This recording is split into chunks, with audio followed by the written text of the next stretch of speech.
Well, maybe I can fill in, though we maybe need to agree on a safe word where you reel me in. I've debated whether I should bring it up Right. because the news topic is, I mean, effectively I'm talking about one of my packages, which I've been using for quite a number of projects now. And that's why I feel like it's really useful and maybe worth talking about and, Okay. mentioning it so people can check it out if they need it for their work. And the background of that is that the documentation pages are becoming more popular and more relied upon. So we do have a need of having a more fine-grained availability testing in place. Now we do have probes in place to alert us if the homepage is unavailable. Surge, I think. We have like a little smoke test script, which is actually also powered by that same tool. And we also have Azure's availability probes in place and something else called Status Cake. Status Cake, yeah. What's the history of that name of that webpage, Status Cake? That doesn't seem like a... I have no idea.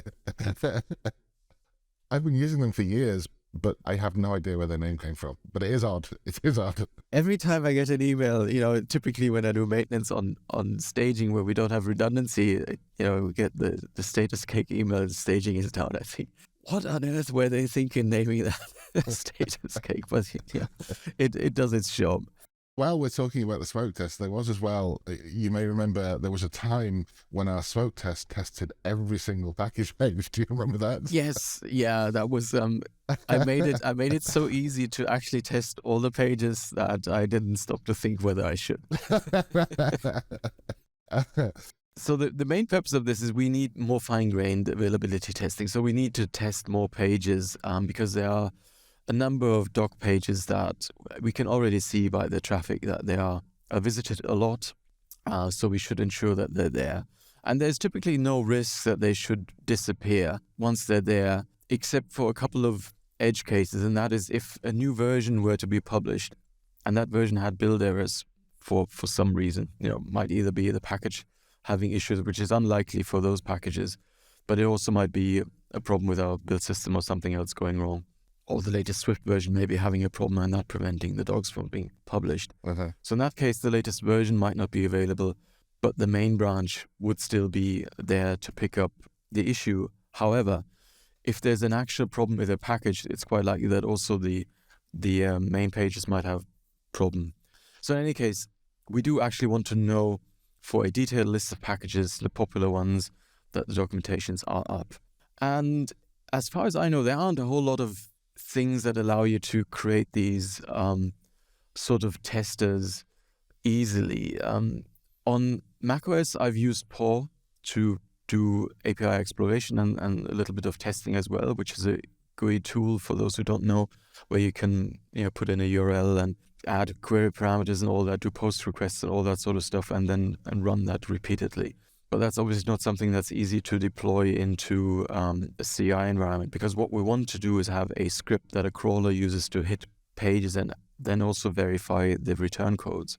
And the tool we're using is actually a package of mine that I wrote 4 years ago now for exactly that purpose, to do testing of pages and like detailed testing, not just for the return code, but also return results. So if it's a JSON API, you can drill into the payload that you're getting back, and you can even use that payload to drive further requests. So the initial purpose was to both do the testing where you do sign-up testing, for instance. You create a user account and then you get the token back, you sign in.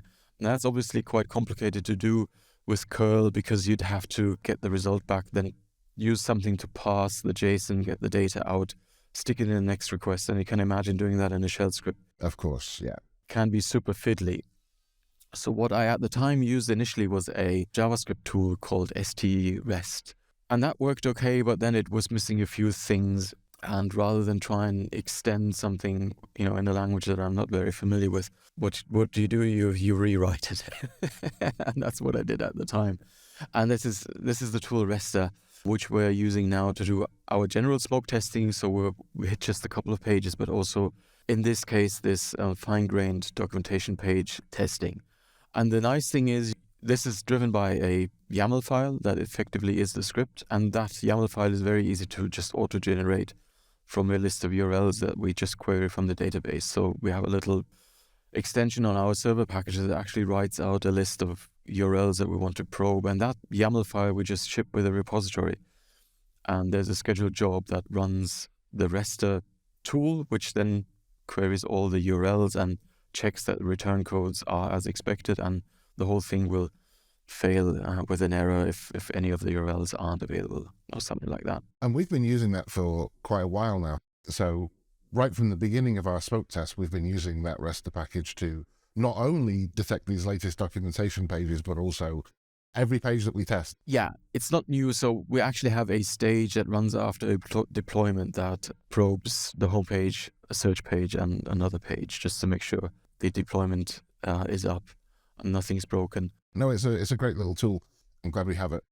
Right. I think that's it with the news, isn't it? Yeah, I think it's a fairly slim week on news. I guess that's the way it happens sometimes, isn't it? That's the way it is. Yeah.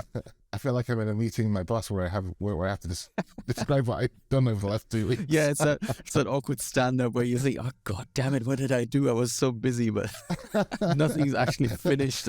I know I've done stuff. Yeah. There's one other thing I worked on, and I'll probably talk about some other time because it's not quite done. And I want to tie it all together.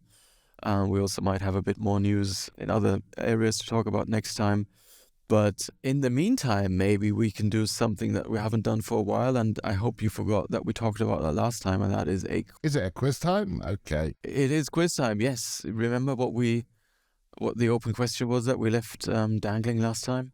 I remember that there was an open question. I don't remember what the question was, so that's a good thing, I think. That's great. That's a great excuse. So I can be fairly sure that you didn't look up the details. My terrible memory is a feature, not a bug. Yes. So the question was: are there any other Linux-only packages? We had as a topic last time we talked about documentation generation on Linux, and that was triggered by two packages. Auto-1 package benchmark and package frostflake. So these were the two example packages, and the question was, well, are there actually a lot of Linux-only packages? And I had a look. So what's your guess? How many overall packages are only testing as available on Linux? Obviously, when we test something to be only available on Linux, doesn't necessarily mean it is so. That's just the result of our tests. Of course. Yeah. Yeah, I think it's fairly low. I would say we're 5,500-ish total. I would say 10. Oh, wow. It's 9. That was you get 3 points for that one. And I'll thank my SQL query. No, I'm kidding. I didn't do it. Actually, I sat down. I thought, oh God, this is going to be one of these ugly SQL queries I need to write. And then I realized it's actually a single field in a single table that tells us this information. Right. The thing is, I had to do a bit of digging because, as I suspect, there's a number of accidental Linux-only ones, and that's 4 of them are really Linux-only, but the build happens to fail on the other platforms, which is kind of funny. But sometimes the Linux builds actually succeed because the way they fail is they do certain availability tests for Apple platforms, and Linux just falls off and doesn't actually build anything. So it succeeds by doing nothing, and the others fail for some obscure reasons. Yeah. So that's 4 of them. And I think there are like 3 Linux first packages that are clearly targeting Linux and don't happen to build on macOS, but probably would with a little bit of tweaking. And on that subject, I think it's as the popularity of the site grows, we see package authors pay attention to their compatibility results, and sometimes they'll pop in and raise an issue, or pop into Discord or something and just raise like, oh, I expected it to compile here and it didn't. Now I think we do a really good job of getting compatibility approximately right, but we can't get it 100% right for that number of packages, and so there are always going to be cases where package authors need to just kind of come in and take a quick look and see if their package results or their compatibility results expectation matches what we actually report. And I think as we become more popular and our usage grows, I think that will become less of a problem because people will be paying a little bit of attention. Because generally, once it's fixed up and once it's kind of working, it works forever. Like it's not something that Yeah. you don't need to monitor your package compatibility results, but sometimes you do need to just kind of take a check. Is it doing what I expect it to do? Yeah, and an easy way to actually do check that and have an eye on it is if you stick the badge in your README, because then even if you just look at the GitHub page, you have another chance of seeing whether it actually matches your expectations. In case anyone isn't familiar with that badge, you can put a shields.io badge on your README file that reports the platform and the Swift compatibility status of your package. And to get that badge, so as you add the package, it tells you how to get the badge at that point. And it is also on the package page, but it's kind of, the link is less obvious these days on the package page. So on the right-hand side of your package page, towards the bottom of that column, you'll see a little bit of text that says something like information for package authors or something like that. And if you click on there, then you'll get some markdown from there where you can paste into your README to put those badges on your package page. And I'm always happy to see how many of those. I know you keep a track of how many, Sven. Do you have a current count? Last I checked, it was 400. 400. 400 and a couple. That is pretty good given 5,500 packages ish. 400. I'm very happy with that number. Yeah, it's really great. That's it for the quiz. So 9 overall. There was 2 real Linux only packages, which was clear because they tried to import glibc. Right. I guess those could also be made to work on macOS and 3 Linux first packages. But yeah, it's a low number, but Linux at this time is not the most common platform for Swift yet, although it's probably widely used in the server space. Let's revisit this in a year and see how many Windows only packages there are. All right, so if we're done with news, let's do some package recommendations. I wonder if we get clashes again, because I think there's one that we probably both have picked, but let's see how it goes. Well, I'm going to start off with one that I've picked this week because it changed its name. So we have a script that runs every night that looks for deleted packages if it starts getting a 404 on the repository, or if we get a redirect on the repository, it notes that and it removes the old one and it adds the new one, that kind of thing. So I noticed one package author who is a very prolific package author, actually. It's Sindre Sorhus. And he renamed one of his packages from preferences to settings to match the new the new Apple terminology of now everything is settings and nothing is preferences, to match the iPhone, which I believe is where that came from. And he has a package called Settings now, which is a macOS UI package to build a kind of standard looking tab bar at the top, window that resizes to fit your settings, standard settings window for any macOS app. And that's the kind of thing that, I've built several macOS apps that maybe wouldn't have ever needed too many settings, and you just end up with, maybe a settings window with 1 or 2 checkboxes, but it never looks quite right. And to actually get that functionality, especially if you are switching tabs between lots of different settings pages, is quite a lot of work. And so this package is a nice little shortcut to save you the effort of building all that functionality. So whenever you switch tabs, it resizes the window to fit your new set of UI controls. You can add icons and text at the top. You can also have it in a segmented control style. So if you didn't want to use icons, you could just have a segmented control at the top. Really nice little package just to save you a whole lot of time building a standard looking, consistent settings window.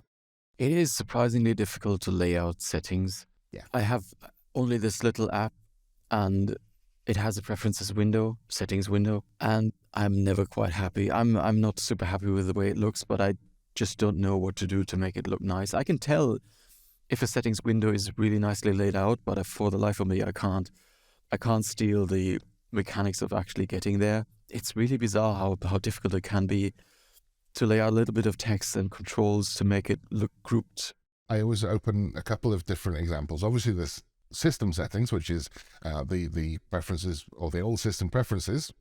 But also a company that always does a great job of settings windows is Panic. So if you open any of Panic's apps and open up their settings window, that I have one open on my screen right now. It just looks right in every single panel of it. Just looks really the correct design, and it's really hard to put into words what makes it correct. And I had a great hope actually for SwiftUI to kind of fix this, because that takes away a lot of the layout stuff, and you don't even have this control called form that you should be able to just pop a form in. And I was hoping desperately that it would give you a perfectly laid out settings window. The reality of that on macOS is not quite there yet, I don't think. And I think there's something about settings windows that form doesn't. Form I don't think was intended to be just for settings windows. In fact, it certainly wasn't.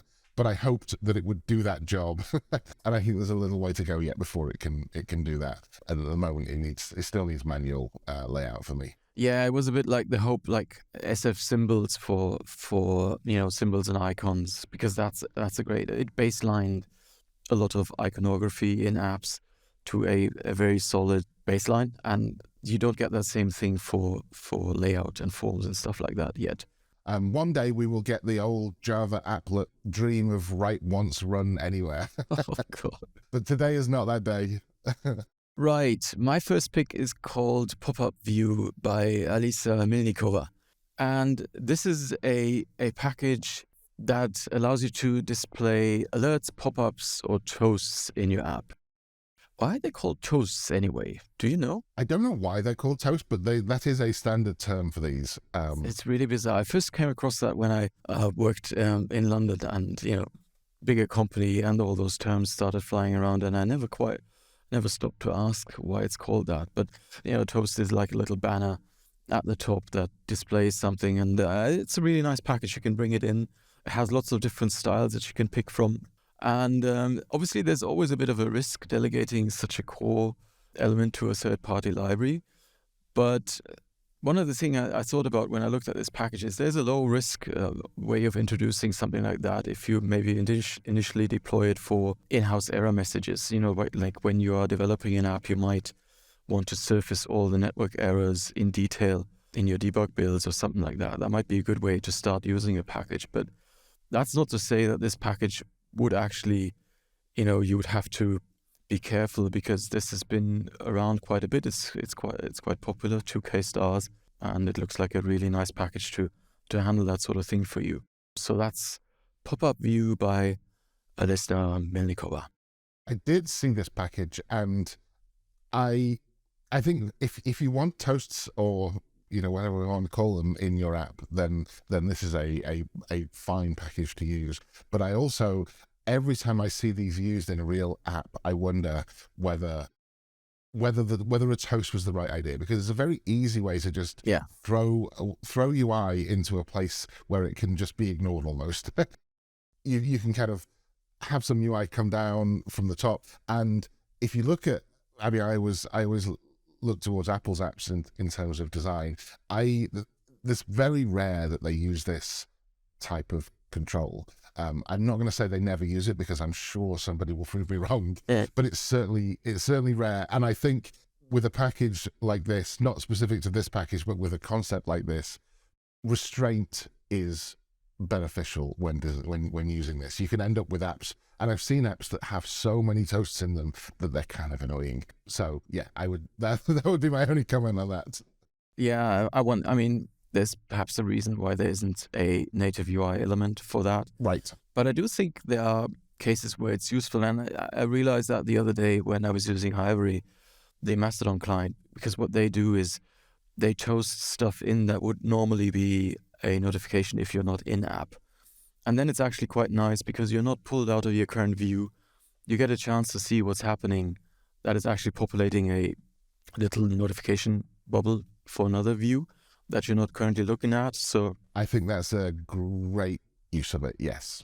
It's too heavy for a notification, but it's still interesting enough to actually be displayed immediately. I think that's a great use case for those kinds of things. My next package is another result builder. I think I've had some kind of result builder for the last several weeks now, and this week is no different. My result builder this week is called Menu Builder, and it's by Jed Fox. And it is it's a Mac OS package. Am I secretly building a Mac app? The answer is no, but I do seem to have picked a couple of Mac OS packages this week. So this is a result builder for NSMenu, and NSMenu is a relatively old API these days, and to be able to, in an AppKit application, just have a very SwiftUI-like menu item, and then inside a menu item you can have a .view, which then gives you a SwiftUI view inside that menu item, separator items, and then it's a great way to visualize your menu inside your code in an easier way than it would be with NSMenu in code directly. Nice. Would that work in menu bar items?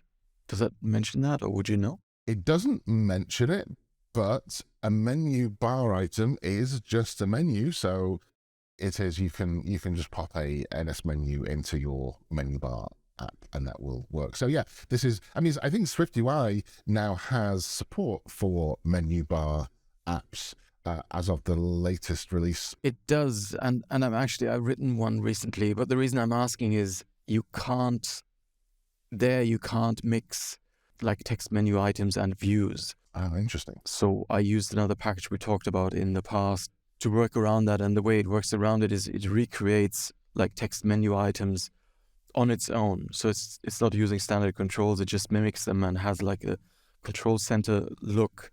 And I was wondering if this package would allow the same thing, but using actually, I don't know what to call them, native menu items, like buttons render into menu items like you would expect, which is other packages working around in different ways. I'm not sure. I might try it out and report back. Great. Right. My second package is called Contributor UI by Zia Scotti. And that's the one I thought you might have picked because it is a great UI to show GitHub contributors. And it looks a bit like the grid of avatars that we have on the Swift Package Index homepage. This little grid where you have the round avatars. You're correct that I would have picked this one if I'd have seen it, but it slipped past me. Yeah. Well, there's something for you then. So this shows the little round avatars, GitHub avatars, and I think this pulls mainly from code contributors.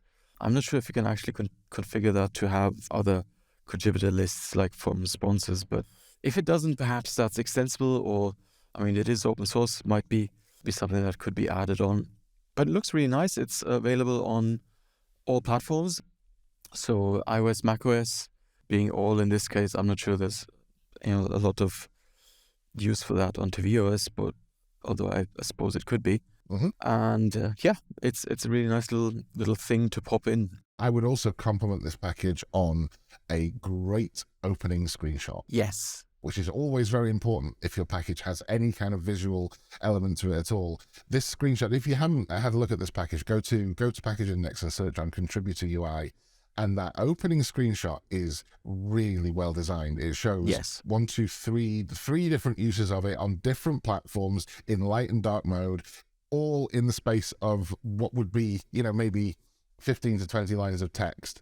That is a great opening image. Tells me almost everything I need to know before I even started reading the README. Yeah, absolutely. And it's color matched, so the title color is like a light brown, nice little gradient. It's like very tastefully done. It's a great README intro. Yeah, it is. Yeah, so there you go. That's Contributor UI by Zia Scotti. I hope I've got the first name pronounced correctly. So my last package for this week is one that's actually been around for a very long time. It's been in development for 7 years, and it's GeoSwift by the organization GeoSwift, but I can see that the primary authors are Andrew Hirschberger and Andrea Cremaschi. And GeoSwift is a package that helps you handle geometric objects in code. So you can define areas, you can define points, you can define all sorts of different bits of geometry, and then you can do interesting things with those bits of geometry. So the example from the README file is if you have 2 geometries, one which is an outline of the country of Italy, and another one is a fairly arbitrary set of polygons that there's an outer polygon and then an inner polygon cut out of the middle of it. You can, for example, intersect those two geometries to get just a new geometry, which is the intersection of those two. You could buffer a geometry, so you could expand it by a certain amount. You could difference a geometry. You can boundary a geometry. You can do all sorts of stuff that is quite tedious to do if you don't have some kind of library to help you do it. Yeah, I can imagine this can get super fiddly really fast if you want to do this on your own. That kind of stuff is fiendishly complicated. Yeah. And it's the kind of thing that you're not going to need to do this very often. But for example, if you're dealing with co-location geofencing or something like that, a package like this, where you just have that problem solved for you by this package, and the fact that it's been developed for 7 years means it's on major version 10, which is why why it popped into my feed this week. I did have a quick look at the release notes for 10. And there's nothing particularly notable. It's added some new functions. Looking at the history of the releases, it seems to be a release every year or so, something like that. And then maybe a couple of bug fixes after it. But certainly the last major version was 9, and that was a year ago. So yeah, it's a package that probably doesn't need updating every single week, which is also good. But it's the kind of thing that you might find useful if you need to do that job. Great. And my third pick is called Swift CLI Version by Michael Husch. And this caught my eye because it actually does something that I've sort of manually been doing in a couple of packages, and that is the issue of a executable. And let's talk about command line executables maybe as an example, reporting its version. So for instance, you might have written a CLI command and you want it to spit out its version, and that should typically be the latest Git tag or whatever the revision was at the time of building that package. And that is a bit tricky to do, right? You don't want to do this manually, update some sort of file. And the way I've been doing that is run git describe, which gives you sort of the Git version of your history, and pipe it into a Swift file. So I have a template in my binary with a template version, that just says something, version not saved. And then from a make file, I sort of pipe the git describe over this file, sort of replacing that version so that it can be used in code to spit out the version. But obviously that is all tied into having to run the builds, the release builds through this make file to make sure that this is created in time for the build to absorb. So it can be done, but it can be a bit fiddly. And what this tool does, it is a build plugin that does all of that automatically. So you add the build plugin to your tool, and that can be a tool, it can be an app. And what it does, it creates that version.swift file as part of the build process every time reliably. And then you have access to a global variable, just all caps version that you can use. And it's a string, an optional string, I think, that you can use in all the places you might want to show exact version details. So that's really nice. It takes away, the pain of having to set up that sort of makefile based or whatever mechanism you use to create this version file and does it for you. A really nice way, Sure. Really nice use of a build tool plugin to get this result. But surely makefiles will last forever. I'm confident of that. Yeah, so that's Swift CLI Version by Michael Husch. Great. So maybe we should wrap it up there. It's a slightly shorter than normal episode, but I think last time this was a slightly longer than normal, so they do differ slightly. But what we'll do is we will be back in 2 weeks with some more news, hopefully some more significant news in a couple of weeks, and some more package recommendations, of course. Yeah, I'm sure we managed to balance it out with a longer episode again. So here we go. Exactly, yeah. All right. So we'll see you then. See you in 2 weeks. Bye-bye. Bye-bye.